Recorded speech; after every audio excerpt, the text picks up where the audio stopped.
সকল প্রিয় ছাত্রছাত্রী এডুইন্স এর একটি নতুন ভিডিওতে সকলকে স্বাগতম। আজকে আমরা নবম শ্রেণী চতুর্থ অধ্যায়ের একটি গুরুত্বপূর্ণ টপিক শিল্প বিপ্লব বলতে কি বোঝায় এবং ইংল্যান্ডে কেন শিল্প বিপ্লব শুরু হয়েছিল, ওই সময় অন্যান্য দেশ কেন অতটা দ্রুত গতিতে এগিয়ে যেতে পারেনি শিল্প বিপ্লবে, সে সম্পর্কে আলোচনা করে নেব। শিল্প বিপ্লব হলো তথা বিশ্বের ইতিহাসে আধুনিক এবং সমসাময়িক যুগে প্রবেশের একটা গুরুত্বপূর্ণ মাইল ফলক। বিখ্যাত দার্শনিক অগাস্ট ব্লুকি 1837 খ্রিস্টাব্দে সর্বপ্রথম শিল্প বিপ্লব কথাটি ব্যবহার করেছিলেন, কিন্তু এই কথাটিকে জনপ্রিয় করে তুলেছিলেন ঐতিহাসিক টয়নবি। অষ্টাদশ শতকের মধ্যভাগে বৈজ্ঞানিক যন্ত্রপাতি আবিষ্কারের ফলে উৎপাদন ক্ষেত্রে যে পরিমাণগত ও গুণগত পরিবর্তন আসে তাকে মূলত শিল্প বিপ্লব বলা হয়। তাহলে শিল্প বিপ্লব বলতে মূলত কি বোঝায় না, অষ্টাদশ শতকে বৈজ্ঞানিক বিপ্লবের ফলে যে গুণগত উৎপাদনের ক্ষেত্রে গুণগত এবং পরিমাণগত পরিবর্তন আসে। এর আগে পর্যন্ত মানুষের কাছে অনেক ধরনের শিল্পের কারুকার্য বা কাজকর্ম ছিল যেগুলি মূলত কুটির শিল্প হিসেবে মানুষ নিজেদের প্রয়োজনেই ব্যবহার করত, অর্থাৎ ব্যবসা বাণিজ্যের কাজে তারা ব্যবহার করবে বা পরিমাণের দিক থেকে বাড়াবে সে ধরনের কিন্তু তারা উৎপাদন করতো না। যখন বৈজ্ঞানিক যন্ত্রপাতির আবিষ্কার হলো তখন থেকেই এই উৎপাদন ক্ষেত্রে পরিবর্তন আসে এবং পরিমাণ ও গুণেরও পরিবর্তন আসে। যখন যন্ত্রপাতির মাধ্যমে জিনিস তৈরি হচ্ছে তখন তার গুণগত পরিমাণও কিন্তু ঘটছে এবং সেই পরিবর্তনটিকেই শিল্প বিপ্লব বলে আখ্যায়িত করা হয়েছে।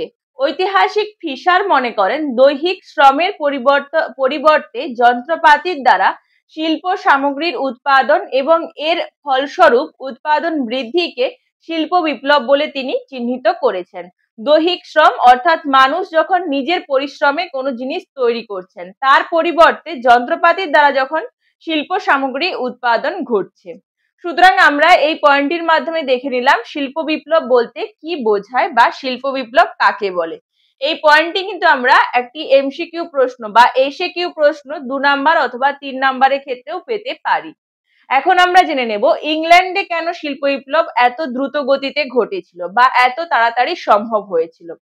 শিল্প বিপ্লব প্রথম ইংল্যান্ডে এবং তারপর ধীরে ধীরে ফ্রান্স, হল্যান্ড, বেলজিয়াম প্রভৃতি দেশে ছড়িয়ে পড়েছিল। এর প্রধান কারণ ছিল কাঁচামাল সংগ্রহ ও ভোগ্য পণ্যের বিক্রির বাজার তৈরি। 18 শতকের শেষ ভাগে যখন ইংল্যান্ডে শিল্প বিপ্লব শুরু হয় সে সময় ইংল্যান্ডে বেশ কিছু সমস্যার সম্মুখীন যেমন হতে হয়েছিল তেমন অনেক সুবিধা লাভও পেয়েছিল ইংল্যান্ড। কারণ এই সময় ইংল্যান্ডের উপনিবেশ রাজ্য কিন্তু অনেকগুলি ছিল, যেমন ভারতবর্ষ, আফ্রিকা, এগুলি থেকে তারা যেমন কাঁচামাল সংগ্রহ করতে পারতো তেমন সেগুলি বিক্রির বাজারও কিন্তু তৈরি করেছিল। এই সময় তারা ভারত থেকে নানান ধরনের কাঁচামাল সংগ্রহ করে নিয়ে গিয়ে সেগুলিকে তৈরি করত ইংল্যান্ডের বাজারে, মানে ইংল্যান্ডের কারখানাতে সেগুলিকে তৈরি করত, কিন্তু বিক্রি করতে সেগুলিকে নিয়ে আসতো আবার ভারতবর্ষে বা আফ্রিকার যে আদিবাসী সম্প্রদায় রয়েছে তাদের বাজারে।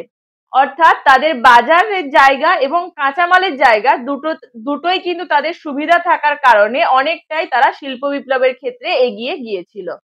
দ্বিতীয়ত, ইংল্যান্ড ইউরোপের শিক্ষক হিসেবে সামনে এসেছিল, অর্থাৎ ইংল্যান্ডে পরপর কয়েকটি আবিষ্কার ঘটেছিল, যেমন উড়ন্ত মাকুড় আবিষ্কার করেছিলেন জন কে 1733 খ্রিস্টাব্দে, ব্লাস্ট ফার্নিশ আবিষ্কার করেছিলেন জন স্মিটন 1760 খ্রিস্টাব্দে, স্পিনিং জেনি আবিষ্কার করেছিল জেমস হার্ভি 1765 খ্রিস্টাব্দে। এ ধরনের অনেক আবিষ্কার ঘটেছিল এই সময়কালে। ইংল্যান্ডে একটি দৃশ্যমান পরিস্থিতির সৃষ্টি হয়েছিল এইসব আবিষ্কারের মধ্য দিয়ে, যা ইংল্যান্ডকে ইউরোপের অন্যান্য দেশগুলির কাছে একটি মডেল বা আদর্শ রূপে প্রতিস্থাপন করেছিল। অন্যান্য দেশ থেকে মানুষ এই সময় ইংল্যান্ডে আসতো তাদের এই আবিষ্কারগুলি সম্পর্কে জানার জন্য বা তাদের বৈজ্ঞানিক পদ্ধতি সম্পর্কে জানার জন্য, অর্থাৎ ইংল্যান্ড এই সময় একটি মডেল হিসেবে মানুষের সামনে উপস্থিত হয়েছিল। ইংল্যান্ডে ব্যক্তিগত বণিকদেরকে উৎসাহ প্রদান করা হয়েছিল। ইংল্যান্ড সরকার প্রত্যক্ষভাবে শিল্প বিপ্লব ঘটায়নি। আমরা যদি দেখি যে ভারতবর্ষে প্রথম ইস্ট ইন্ডিয়া কোম্পানি বাণিজ্য করতে এসেছিল, সেক্ষেত্রে কিন্তু সরকারের অবদান আমরা অনেক পরে দেখতে পাই। প্রথম একটি কোম্পানি বা বণিকদের উৎসাহটাই আমরা লক্ষ্য করি।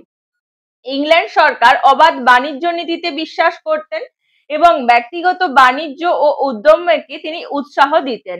সেক্ষেত্রে কিন্তু ব্রিটিশ সরকার প্রথম ইস্ট ইন্ডিয়া কোম্পানিকে সাহায্য করেছিল বা তাদেরকে অনুমতি দিয়েছিল ভারতে বাণিজ্য করার জন্য। বিচক্ষণ সরকার শিল্প বিকাশের সহায়ক অর্থনীতি গ্রহণ করে উপনিবেশ বিস্তারের দ্বারা নতুন নতুন বাজার সৃষ্টির চেষ্টা করেছিল। আমরা আগেই আলোচনা করলাম যে ইংল্যান্ড অনেকগুলি বাজারের সৃষ্টি করেছিল যেখান থেকে তারা কাঁচামাল বিক্রি করত এবং তাদের উৎপাদিত দ্রব্যকে সেই বাজারে নিয়ে গিয়েই তারা বিক্রি করত, যেটি তারা ঔপনিবেশ বা সাম্রাজ্যবাদের মাধ্যমে তার প্রসার ঘটিয়েছিল। সেই জায়গাটি ইংল্যান্ড অনেক আগেই তৈরি করেছিল, যে কারণে তাদের শিল্প বিপ্লবে অগ্রগতি ঘটেছিল। দ্বিতীয় হলো সংরক্ষণ নীতি। শিল্প প্রসারের ক্ষেত্রে সংরক্ষণ নীতি অত্যন্ত গুরুত্বপূর্ণ। বিদেশি প্রতিযোগীদের হাত থেকে দেশের শিল্পকে রক্ষা করার জন্য 19 শতকের শেষের দিকে প্রত্যেকটি দেশই সংরক্ষণ নীতি গ্রহণ করেছিল।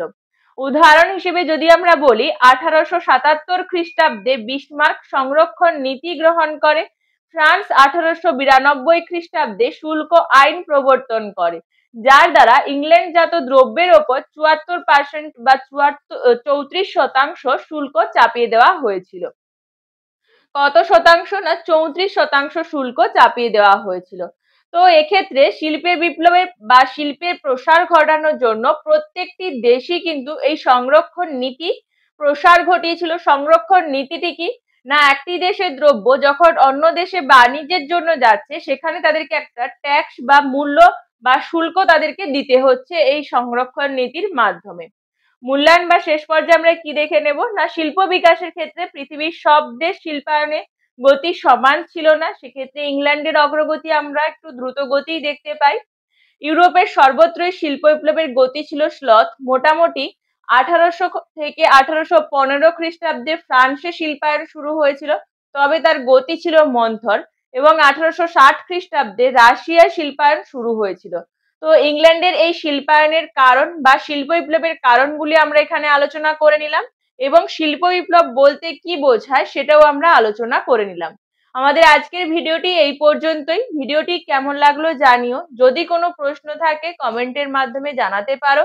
আরো এই ধরনের শিক্ষামূলক ভিডিও পেতে আমাদের চ্যানেলটিকে সাবস্ক্রাইব করুন এবং ডেসক্রিপশন বক্সে দেওয়া ফেসবুক পেজটিকে ফলো ও লাইক করুন। ধন্যবাদ।